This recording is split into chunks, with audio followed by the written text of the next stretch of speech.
No je to v piči, vole. Zdar tě, péro, bílá hubo. Vítej na procházce Českou Unii. Lepšího průvodce by zašli. Jsem totiž Pičus. Dnes vám povím zase jednu pověst. No to snad ne! Ty čurák.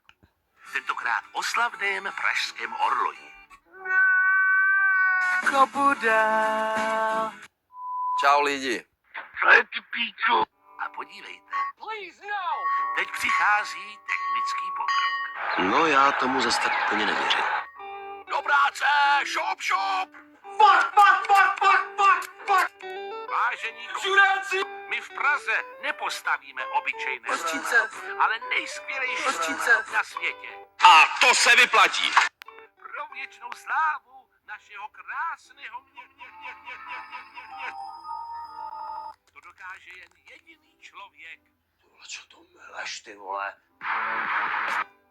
Who the fuck are you? A tak se dal mistr Hanuš do práce. Tak já jdu.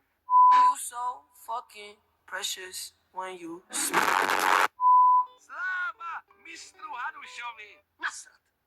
Máme teď nejlepší orloj na světě. Jdi do prdele. Ty píčo! Here comes that bullshit, what up? Here comes that bullshit, what up? Tady máte hovada zasraný. 100 let ho pak nikdo nedokázal opravit. No that's a lot of damage!